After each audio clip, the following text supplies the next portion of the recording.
सांग माने आजिर एही भिडियोटी आपण मानक पाई बहुत गुरुत्वपूर्ण अटे। आपणक प्रिय बंधु बा जीवन साथी तांको नाम भाव एही दुई गोटी प्रजापति मध्यरु गोटिए प्रजापति को बाछंतु एवं जानि नियंतु आपणक पाई तांको मनरे कौन भावना रहिछि। एही दुई गोटी चित्र मध्यरु जे कौनसी चित्र को एबे आपण बाछि नियंतु। सेठी पाई मु आपनकु 3 सेकेंड रो समय देउछि।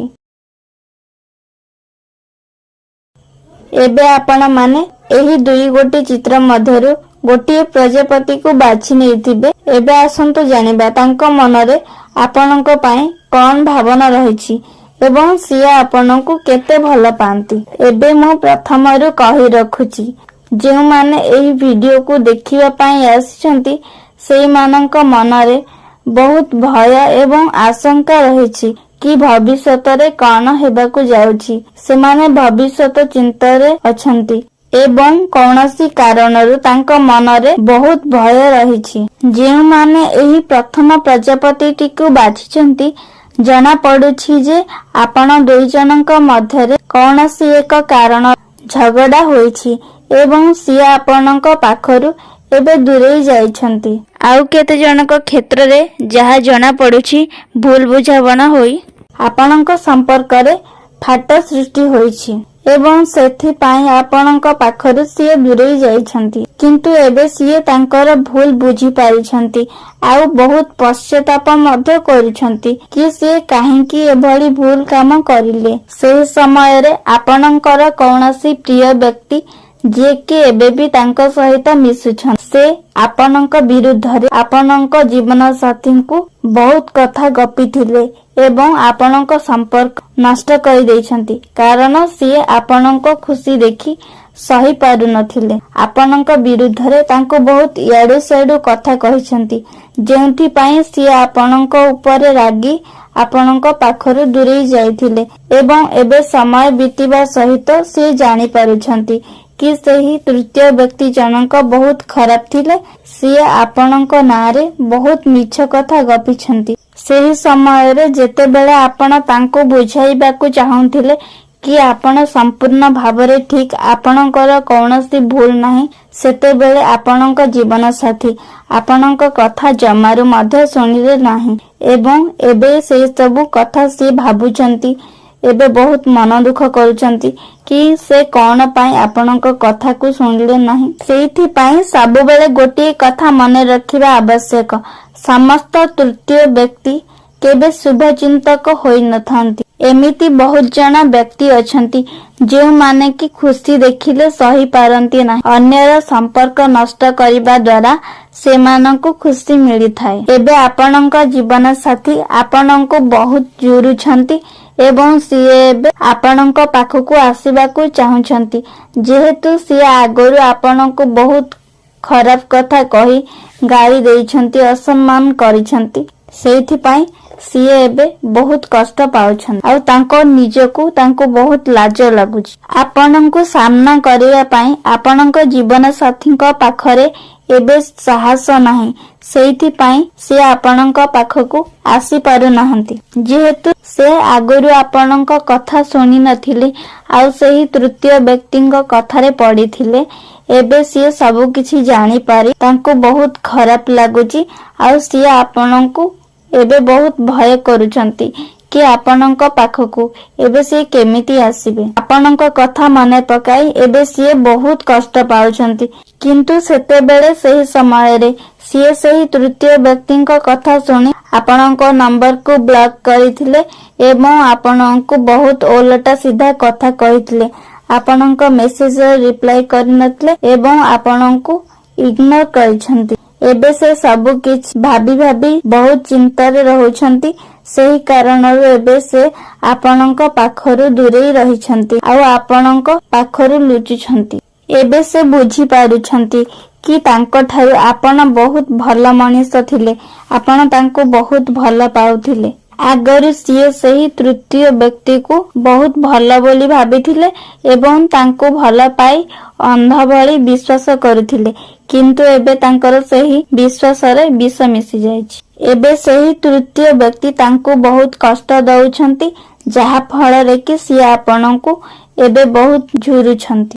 ଏବେ ଆପଣ ବାସ୍ ଧୈର୍ଯ୍ୟ ରଖନ୍ତୁ ଆଉ ସମୟକୁ ଅପେକ୍ଷା କରନ୍ତୁ। ଆପଣଙ୍କର ସବୁ ସମସ୍ୟାର ସମାଧାନ ହେବାକୁ ଯାଉଛି ଏବଂ ଆପଣଙ୍କ ଜୀବନ ସାଥୀ ଆପଣଙ୍କ ଜୀବନକୁ ପୁଣି ଥରେ ଆସିବାକୁ ଯାଉଛନ୍ତି। ଏବେ ଆସନ୍ତୁ ଜାଣିବା, ଯେଉଁମାନେ ଏହି ଦ୍ୱିତୀୟ ପ୍ରଜାପତିଟିକୁ ବାଛିଛନ୍ତି ତାଙ୍କ ଭବିଷ୍ୟତ ଆଗକୁ କଣ ହେବା ପାଇଁ ଯାଉଛି ଏବଂ ଆପଣଙ୍କର କଣ ସମସ୍ୟା ହେଇଛି। କେଉଁ କାରଣରୁ ଆପଣଙ୍କ ଜୀବନ ସାଥୀ ବା ବନ୍ଧୁ ଆପଣଙ୍କ ପାଖରୁ ଦୂରକୁ ଚାଲି ଯାଇଛନ୍ତି। ଏବେ ଆପଣମାନେ ଏହି ଦ୍ୱିତୀୟ ପ୍ରଜାପତିଟିକୁ ବାଛିବା ଦ୍ୱାରା ଯାହା ଜଣା ପଡୁଛି, ବୋଧେ ତାଙ୍କ ଫ୍ୟାମିଲିରେ କୌଣସି ସମସ୍ୟା ସୃଷ୍ଟି ହୋଇଛି ଆପଣଙ୍କୁ ନେଇ, ଯାହା ଫଳରେ ସେ ଆପଣଙ୍କ ପାଖରୁ ଦୂରେଇ ଯାଇଛନ୍ତି ଏବଂ ତାଙ୍କ ଫ୍ୟାମିଲିରେ ଆପଣଙ୍କୁ କେହି ମଧ୍ୟ ପସନ୍ଦ କରନ୍ତି ନାହିଁ ଏବଂ ସେଇଥିପାଇଁ ତାଙ୍କ ପରିବାର ଲୋକଙ୍କ ସହିତ ସିଏ ଝଗଡା କରୁଛନ୍ତି। ତାଙ୍କୁ ତାଙ୍କ ପରିବାରର କୌଣସି ସଦସ୍ୟ ରାଣ ନିୟମରେ ବାନ୍ଧି ରଖିଛନ୍ତି, ଯାହା ଦ୍ୱାରା ସିଏ ଆପଣଙ୍କ ପାଖକୁ ଆସି ପାରୁନାହାନ୍ତି ଏବଂ ଇଚ୍ଛା ନଥିଲେ ବି ସିଏ ଆପଣଙ୍କ ପାଖରୁ ଦୂରେଇ ରହୁଛନ୍ତି। କିନ୍ତୁ ସିଏ ଆପଣଙ୍କୁ ବହୁତ ଭଲ ପାଆନ୍ତି, କେବଳ ବାଧ୍ୟବାଧକତାରେ ହିଁ ସିଏ ଏସବୁ କରୁଛନ୍ତି। କିନ୍ତୁ ଏବେ ଆପଣଙ୍କୁ ବହୁତ ମନେ ପକାଉଛନ୍ତି ଆଉ ଆପଣଙ୍କ ପାଇଁ ବହୁତ କାନ୍ଦୁଛନ୍ତି, କାରଣ ସିଏ ଜାଣିଛନ୍ତି ଆପଣ କେମିତିକା ଏବଂ ଆପଣ କେତେ ସରଳ, ଆପଣ କେତେ ସହୃଦୟରେ ତାଙ୍କୁ ଭଲ ପାଉଥିଲେ। କିନ୍ତୁ ଏଇ ସବୁ ତାଙ୍କ ପରିବାର ଲୋକ ବୁଝିପାରୁନାହାନ୍ତି। ସେଇଥିପାଇଁ ଏବେ ସିଏ ତାଙ୍କ ପରିବାର ଲୋକଙ୍କୁ ବୁଝାଉଛନ୍ତି ଆପଣଙ୍କ ବିଷୟରେ କି ଆପଣ କେତେ ଭଲ, ଆପଣ କେତେ ସରଳ। ମାତ୍ର ପରିବାରରେ କେହି ଏବେ ବୁଝିବାକୁ ରାଜି ନାହାନ୍ତି। ସେଇଥିପାଇଁ ସିଏ ବହୁତ ଚାପରେ ଅଛନ୍ତି ଆଉ ଆପଣଙ୍କ ପାଖରୁ ଏବେ ଟିକେ ଦୂରେଇ ଯାଇଛନ୍ତି। ଯଦି ଆପଣ ଭାବୁଥିବେ ସିଏ ଆପଣଙ୍କ ଜୀବନରୁ ସମ୍ପୂର୍ଣ୍ଣ ଭାବରେ ଚାଲି ଯାଇଛନ୍ତି, ତାହେଲେ ଆପଣ ପୁରା ଭୁଲ ଭାବୁଛନ୍ତି। ସିଏ ଏବେ ବହୁତ କଷ୍ଟରେ ଅଛନ୍ତି ଏବଂ ସିଏ ତାଙ୍କ ଘର ଲୋକଙ୍କୁ ଆପଣଙ୍କ ବିଷୟରେ ବୁଝାଉଛନ୍ତି କି ଆପଣ କେତେ ଭଲ, ଆପଣ ତାଙ୍କ ଘରକୁ ଠିକ ଭାବରେ ସମ୍ଭାଳି ପାରିବେ। ଏସବୁ ସିଏ ଏବେ ତାଙ୍କ ପରିବାର ଲୋକଙ୍କୁ ଆପଣଙ୍କ ବିଷୟରେ କହୁଛନ୍ତି। ସେଇଥିପାଇଁ ସିଏ ଏବେ ବହୁତ ଟେନସନରେ ଅଛନ୍ତି। ସେଇଥିପାଇଁ ଏବେ ଆପଣଙ୍କ ସହିତ ମିଶିବା, କଥାବାର୍ତ୍ତା ହେବା ସିଏ କମ କରିଦେଇଛନ୍ତି। ଆପଣ ଜମା ବି ଭୟ କରନ୍ତୁ ନାହିଁ, ସିଏ ଆପଣଙ୍କ ପାଖରୁ ଜମା ବି ଦୂରେଇ ଯାଇନାହାନ୍ତି। କେବଳ ସିଏ ଏବେ ବହୁତ ଗୁଡାଏ ଚାପ ଭିତରେ ଅଛନ୍ତି, ଯୋଉଥିପାଇଁ ସିଏ ଆପଣଙ୍କୁ ସମୟ ଦେଇ ପାରୁନାହାନ୍ତି ଏବଂ ଆପଣଙ୍କ ସହ କଥା ହେଇପାରୁନାହାନ୍ତି। କିନ୍ତୁ ତାଙ୍କ ମନରେ ଆପଣଙ୍କ ପ୍ରତି ବହୁତ ଭଲ ପାଇବା ଏବଂ ସ୍ନେହ ଅଛି। ସେ କେବେ ବି ଆପଣଙ୍କୁ ଧୋକା ଦେଇନାହାନ୍ତି କି ଦେବେନି। ସିଏ ଆପଣଙ୍କୁ ବହୁତ ଭଲ ପାଆନ୍ତି, ଆପଣଙ୍କ ସହିତ ରହିବା ପାଇଁ ଚାହୁଁଛନ୍ତି। କେବଳ ସିଏ ଆପଣଙ୍କର, କେବଳ ଆପଣଙ୍କ ସହିତ ହିଁ ରହିବେ। ଆପଣ ଜମା ବି ଭୟ କରନ୍ତୁ ନାହିଁ। ସେ ପୁଣି ଥରେ ଆପଣଙ୍କ ପାଖକୁ ଫେରିବେ। ଆପଣ ବାସ୍ ଟିକେ ଧୈର୍ଯ୍ୟ ରଖିବା ଦରକାର। ଆଉ ମୁଁ ଏଇଠି ଗୋଟେ କଥା କହି ରଖୁଛି, ଯେଉଁମାନେ ବି ବିବାହ କରିସାରିଛନ୍ତି ଏବଂ ତାଙ୍କ ଜୀବନ ସାଥୀ ତାଙ୍କୁ ଛାଡ଼ି ଚାଲି ଯାଇଛନ୍ତି, ତାହେଲେ ଆପଣମାନେ ଜମା ବି ଭୟ କରନ୍ତୁ ନାହିଁ। ଯାହା ଜଣା ପଡୁଛି ଆପଣଙ୍କ ଜୀବନ ସାଥୀଙ୍କର କୌଣସି ଗୋଟିଏ କେସ୍ ଚାଲିଛି ବା କୌଣସି ଏକ ସମସ୍ୟା ଚାଲିଛି, ଯୋଉଥିପାଇଁ ସିଏ ଆପଣଙ୍କ ପାଖରୁ ଏବେ ଦୂରେଇ ଯାଇଛନ୍ତି। କିନ୍ତୁ ସିଏ ଠିକ ସମୟ ଆସିଲେ ଆପଣଙ୍କ ପାଖକୁ ପୁଣି ଥରେ ଫେରି ଆସିବେ ଏବଂ ଆପଣଙ୍କ ସହିତ ହିଁ ସାରା ଜୀବନ ରହିବେ। ସବୁ କିଛି ଠିକ ହୋଇଯିବ, କେବଳ ଆପଣ ସମୟକୁ ଅପେକ୍ଷା କରନ୍ତୁ। ଏବେ ମୁଁ କହି ରଖୁଛି, এই ଭିଡିଓଟି କେଉଁମାନଙ୍କ ଜୀବନ ସାଥୀ ବା ବନ୍ଧୁମାନଙ୍କ ପାଇଁ ଯେଉଁମାନଙ୍କ ନାମ ଏହି ଅକ୍ଷରରୁ ଆରମ୍ଭ, ABCDIRSMLNT।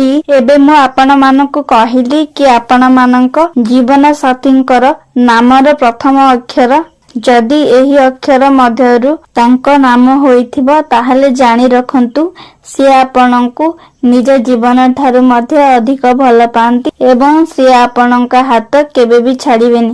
ଯଦି କୌଣସି କାରଣରୁ ଆପଣଙ୍କ ଭିତରେ ଝଗଡ଼ା ହୋଇଛି ତାହା ମଧ୍ୟ ଖୁବ୍ ଶୀଘ୍ର ସମାଧାନ ହେବାକୁ ଯାଉଛି। ଯଦି ଆଜିର ଏହି ଭିଡିଓଟି ଆପଣମାନଙ୍କୁ ଭଲ ଲାଗିଲା ତାହେଲେ ଭିଡିଓକୁ ଲାଇକ୍ ଏବଂ ଚ୍ୟାନେଲକୁ ସବସ୍କ୍ରାଇବ ନିଶ୍ଚିନ୍ତ କରିବେ। ପାଖରେ ଥିବା ବେଲ୍ ଆଇକନ ଉପରେ ପ୍ରେସ୍ କରିଦେବେ। ସେମିତିରେ ମୋର ସବୁ ପ୍ରଥମ ଭିଡିଓର ନୋଟିଫିକେସନ ଆଗ ଆପଣମାନଙ୍କ ପାଖରେ ପହଞ୍ଚିଯିବ, ଯାହା ଫଳରେ ଆପଣମାନେ ଏମିତି ବହୁତ ସାରା ନୂଆ ନୂଆ ଭିଡିଓ ସବୁ ଦେଖିପାରିବେ। ଆଜି ପାଇଁ ମୁଁ ରହୁଛି, ଧନ୍ୟବାଦ।